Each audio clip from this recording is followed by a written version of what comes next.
Hello everyone. Narration पर यह मेरा लास्ट वीडियो है और बहुत ही महत्वपूर्ण वीडियो है, तो इसे आप एंड तक जरूर देखें। यहाँ पर हम देखेंगे जब रिपोर्टिंग वर्ब फर्स्ट फॉर्म में हो, प्रेजेंट फॉर्म में या फ्यूचर टेंस में हो, तो कैसे रिपोर्टेड स्पीच का सेंटेंस को इनडायरेक्ट में बदला जाता है। आपको याद होगा कि अभी तक हमने जितने भी सेंटेंसेस को डायरेक्ट से इनडायरेक्ट में बदले, तब रिपोर्टिंग स्पीच का जो वर्ब था वो सेकंड फॉर्म में था, सेड था यहाँ पर।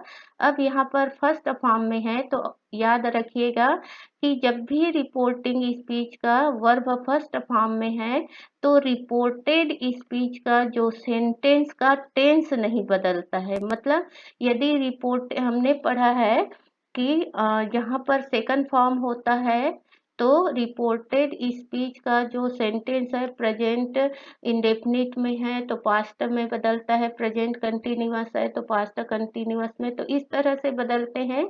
तो इसमें नहीं बदलेगा, रिपोर्टेड स्पीच का सेंटेंस का टेंस नहीं बदलेगा, प्रेजेंट में है तो प्रेजेंट में ही बदलेगा, बाकी नाउन प्रोनाउन जो भी है उसमें वो सब बदलेंगे, कनेक्टर लगेगा।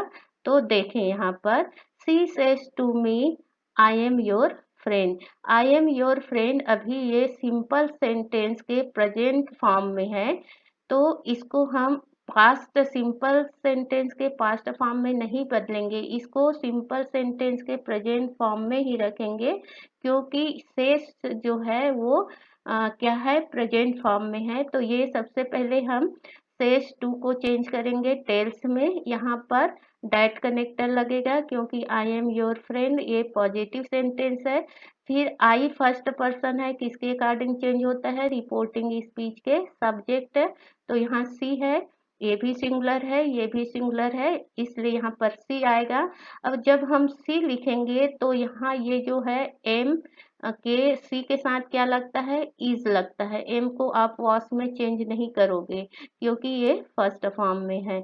योर जो है यू का पजेसिव केस है जो सेकंड पर्सन से बना है, और सेकंड पर्सन चेंज होता है according to reporting speech object.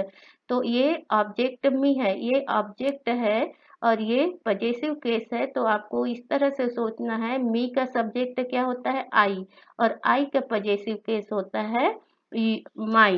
तो जितने भी पजेसिव केस है ये सब पार्ट वन में, वीडियो के नरेशन से संबंधित पार्ट वन में आप उसे रट लीजिएगा। फिर फ्रेंड, तो इस तरह से हो जाएगा, she tells me that she is my friend.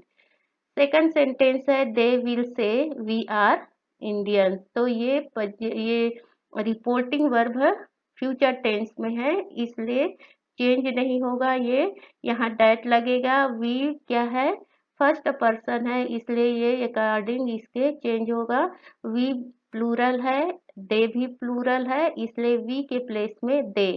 Are का आर ही रहेगा, इंडियंस, तो they will say that they are Indians.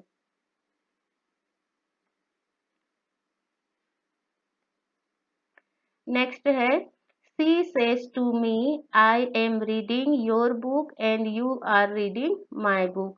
यहाँ भी जो रिपोर्टिंग वर्ब है वो प्रेजेंट फॉर्म में है, इसलिए ये टेंस नहीं बदलेगा। ये आई एम रीडिंग योर बुक ये जो है प्रेजेंट कंटिन्यूअस में है, तो इनडायरेक्ट में जब बदलने के बाद भी ये प्रेजेंट कंटिन्यूअस में रहेगा।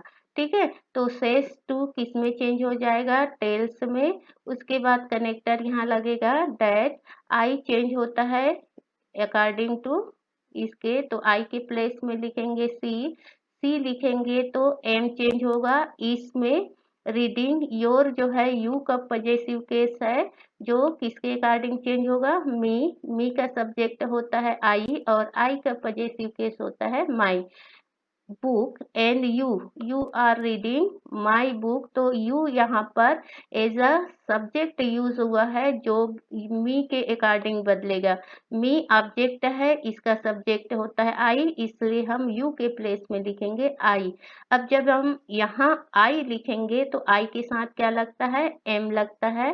रीडिंग, फिर माई, माई आई का पजेसिव केस है, मतलब फर्स्ट पर्सन का पजेसिव केस है आई, तो फर्स्ट पर्सन किसके अकॉर्डिंग चेंज होता है, रिपोर्टिंग वर्ब। तो रिपोर्टिंग वर्ब में है सी, तो सी का पजेसिव केस होता है हर और बुक। तो इस तरह से इनडायरेक्ट स्पीच होगा, she tells me that she is reading my book and I am reading her book.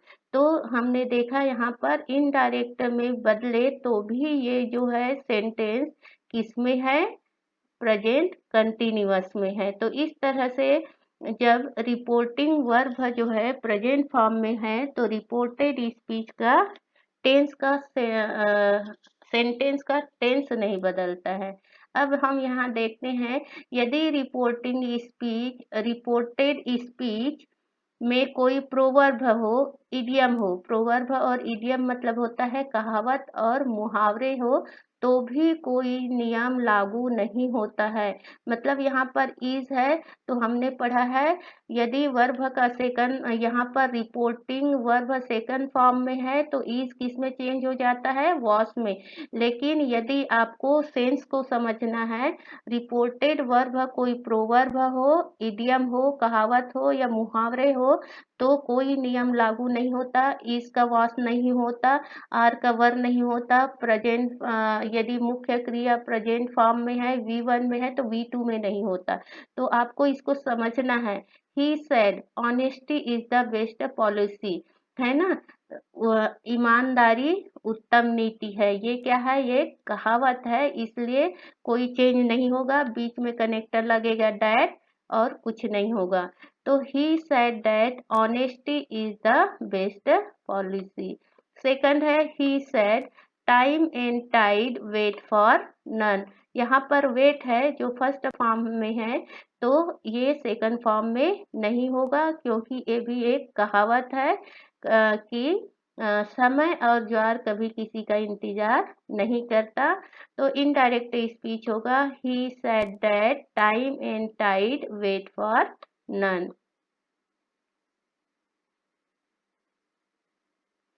Next है यूनिवर्सल ट्रूथ। यूनिवर्सल ट्रूथ का मतलब होता है ऐसी घटनाएं, ऐसी बात जो क्या होता है, आदिकाल से चली आ रही हो, जब से पृथ्वी बनी है तब से वो घटना घटते आ रही है।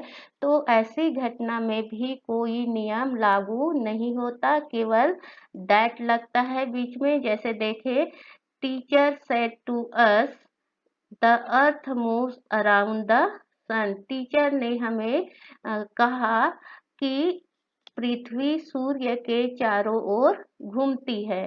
ठीक है, ये कब से घटित हो रहा है, ये घटना जब से पृथ्वी का उत्पत्ति हुई, पृथ्वी की उत्पत्ति हुई, है ना, कितने युग आए और गए, कोई चेंज नहीं हुआ। तो इस तरह के जो फैक्ट होते हैं उसको बोला जाता है यूनिवर्सल ट्रूथ। तो इसमें भी ये सेड टू चेंज हो जाएगा टोल्ड में, ठीक है, और उसके बाद यहाँ कनेक्टर लगेगा डैट, उसके बाद कोई चेंज नहीं होगा। ये मोस्ट जो है फर्स्ट फॉर्म में है, मतलब ये वो सेकंड में चेंज नहीं होगा, मतलब टेंस चेंज नहीं होगा रिपोर्टेड स्पीच का। तो इनडायरेक्ट स्पीच का सेंटेंस होगा, the teacher told us that the sun moves around the that the earth sorry that the earth moves around the sun. Second देखे, the teacher said the sun rises in the east. शिक्षक ने कहा सूर्य पूर्व दिशा में निकलता है। ये भी एक यूनिवर्सल ट्रूथ है, मतलब चिर सत्य घटना बोलते हैं जो आदिकाल से चली आ रही है। तो इसमें भी कोई चेंज नहीं होगा, बीच में डैट लगेगा। तो the teacher said that the sun rises in the east.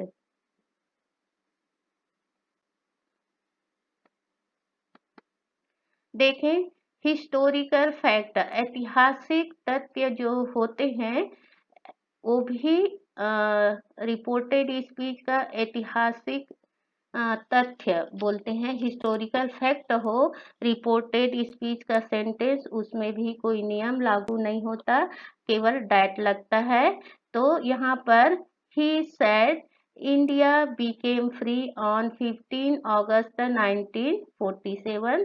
तो इनडायरेक्ट स्पीच होगा, he said that India became free on 15 August 1947।